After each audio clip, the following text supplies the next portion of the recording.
Hello everyone, welcome to Kakao's Hideout. I am Kakao Kanemi. So for tonight, I'm going to do a pick a card reading. Ang topic is kung pinag-uusapan ka ba nila kapag wala ka. So think of a group of people, friends, co-workers, colleagues, I don't know, barkada, relatives, whoever this may be. And this is a general reading, by the way. If it doesn't resonate, please do not take the message, okay? So, let's see. Dali. Pause the reading if you need time. Ito kung pinag-uusapan ka ba nila.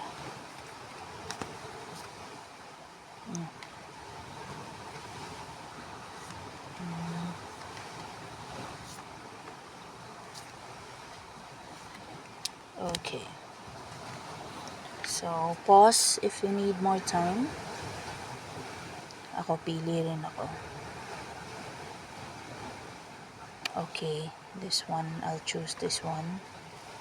Tapos ito, relatives. Ito, a group of people. Okay. Okay. So 1, 2, and 3.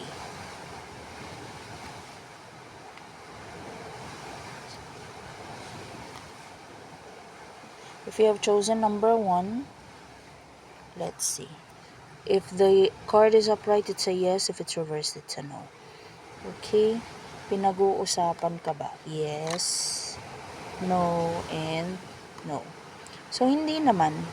Kung merong mang napag-uusapan about you, it's about your obligation siguro na nakakalunod na sa'yo, like nakaka-stress na. Six of Swords is progress, pero in this case, hindi siya yung sa traditional rider way na nakasakay sa bangka. 'Di ba? Yung Six of Swords is, in this case, parang nalulunod. Water is emotion, so maybe you're being stressed. So, yun yung napag-uusapan. The full card, parang itong mga taong to, parang, alam mo yun yung gusto nyong pag-usapan, pero parang, ay, wag na lang.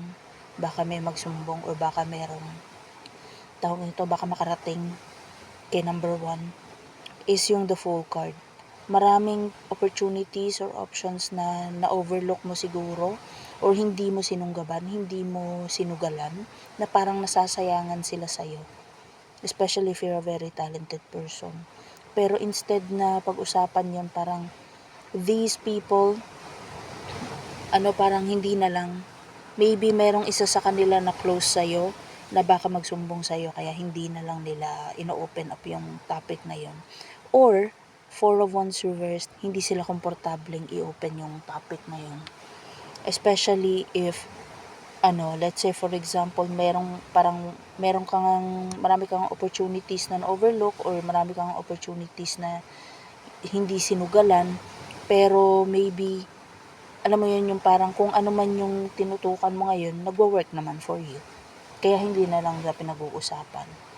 Pero ang pinag-uusapan nila is yung nakaka-stress mong situation, especially if you're someone na walang tumutulong sa'yo at all. Parang salo mo lahat, nakakalunod na. Okay? So, hindi naman siya pang babackstab.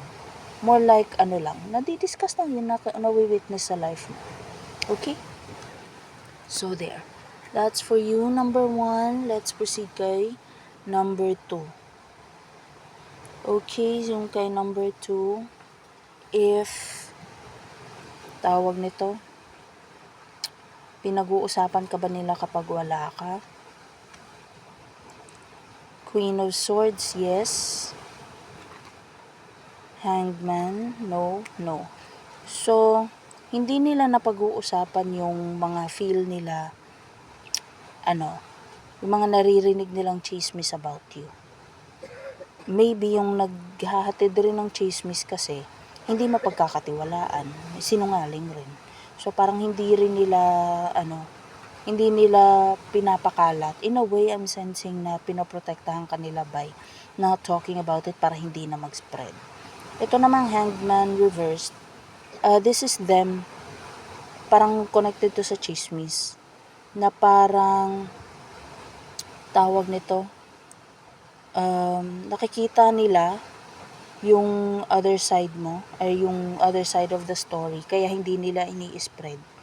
Or pwedeng gusto nila, hinihintay nila na malaman yung side mo ng story bago nila paniwalaan tong nasasagap nila about you.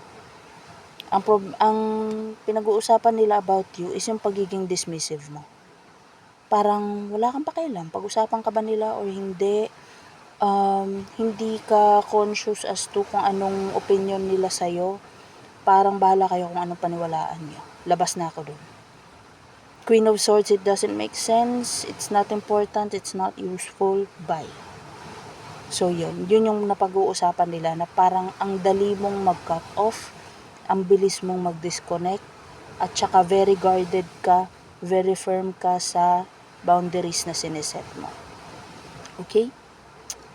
So, that's for you, number 2. Now, ang gulo mo. Mas nga dyan. Ito naman, for number 3, if you have chosen number 3,